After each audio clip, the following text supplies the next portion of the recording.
रोहिणी खडसेंचे वडील माझ्या समोर बसतात, त्यांनी त्यांच्या वडिलांना विचारावं। चित्रा वाघ यांनी रोहिणी खडसे यांच्या टीकेला हे उत्तर दिलंय। दरम्यान हे राज्याचं सभागृह आहे, बिग बॉसचा सीझन नाही। रोहिणी खडसे यांनी चित्रा वाघ यांच्यावर जोरदार टीका केली होती। जी काय वक्तव्य काल केली गेली आहे त्या वक्तव्यांमध्ये बघता मला बिग बॉस सिरियलची आठवण झाली की जिथे जेवढं तुम्ही एकमेकांची उणीधुणी काढाल, जेवढा आकांत तांडव तुम्ही कराल ना, तेवढा टीआरपी वाढतो आणि त्यांचा बिग बॉस खुश होतो। तसं वक्तव्य कुठेतरी कुणाला तरी खुश करण्यासाठी, म्हणजे कुठला तरी बिग बॉस बसलाय तो खुश होण्यासाठीचं वक्तव्य होतं का?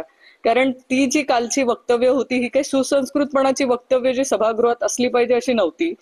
पण अशा याला माझा आक्षेप आहे की सभापती महोदय तरी अशी वक्तव्य कशी खपवून घेतायत।